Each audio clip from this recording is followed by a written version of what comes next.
कोकणची अर्थव्यवस्था आंबा आणि काजू या पिकांवर अवलंबून आहे। मात्र वातावरणातल्या बदलामुळे केवळ 5% उत्पादन आलेलं आहे। नुकसान भरपाईच्या मागणीसाठी सिंधुदुर्ग जिल्ह्यातील शेतकरी न्याय हक्क संघटना आणि आंबा काजू बागायतदार संघटना यांनी तहसील कार्यालयावर मोर्चा काढला।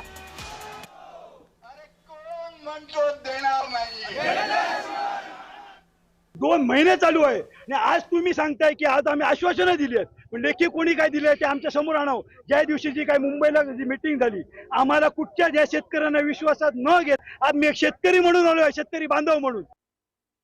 आज या ठिकाणी आम्ही जो हा मोर्चा काढलेला आहे, आमचं एकच म्हणणं होतं की सर्व शेतकरी एकत्र आले पाहिजे आणि सर्व शेतकऱ्यांनी एकजुटी दाखवली पाहिजे। आणि ते खरोखरच आज या शेतकऱ्यांनी संपूर्ण वेंगुर्ला तालुक्यातील, त्याबरोबर सावंतवाडीमधील असतील, कुडाळमधील असतील बरेच शेतकरी या ठिकाणी उपस्थित राहिले आणि त्यांनी या मोर्चाला प्रचंड ताकदीनिशी शासनाला दाखवून दिलेला आहे की आम्ही आता एकत्र झालेलो आहोत आणि आता आम्ही गप्प बसणार नाही।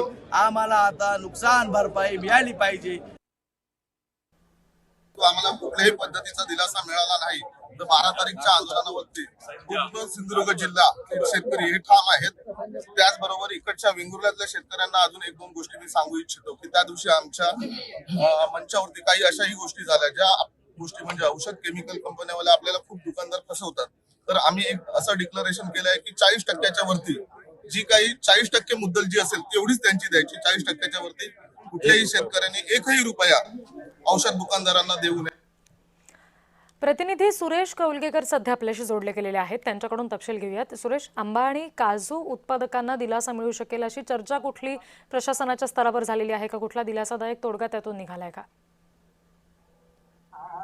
निश्चितच बघितलं तर सिंधुदुर्ग जिल्ह्यात महत्त्वाचं म्हणजे आंबा काजू उत्पादन आहे। कोकणची अर्थव्यवस्था आहे ती आंबा आणि काजू याच उत्पादनावर अवलंबून असते।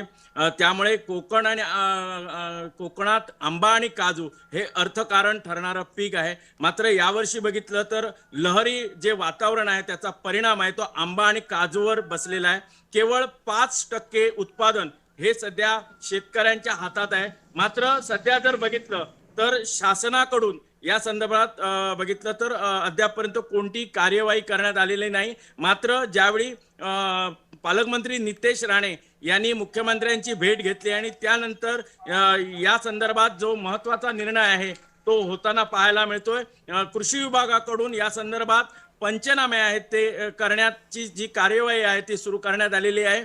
मात्र शेतकऱ्यांनी आज सध्या बघितलं तर आज जो मोठा मोर्चा काढला, यामध्ये सर्व शेतकऱ्यांच्या संतप्त प्रतिक्रिया होत्या आणि या मध्ये त्यांनी महत्त्वाची भूमिका बजावली आहे ती म्हणजे आंब्याला हेक्टरी 5 लाखाचं जे पॅकेज आहे ते प्रति नुकसान भरपाई द्यावी, तर काजूला हेक्टरी 3 लाखाचं नुकसान भरपाई द्यावी अशी मागणी जोर करताना दिसते। त्याचबरोबर शेतकऱ्यांकडून अशी मागणी होते की सरसकट जी नुकसान भरपाई आहे त्या संदर्भात अर्थात आणि या नुकसान भरपाई संदर्भात काही दिलासादायक निर्णय होतोय का हे पाहणं सुद्धा तितकंच महत्त्वाचं असेल। सुरेश, त्याचबरोबर जुगल, किशोर, अविनाश आणि महेंद्र, तुम्हा सगळ्यांचा धन्यवाद। या सगळ्या बातम्यांचा तपशील तुम्ही आमच्यापर्यंत पोहोचवलेत यासाठी।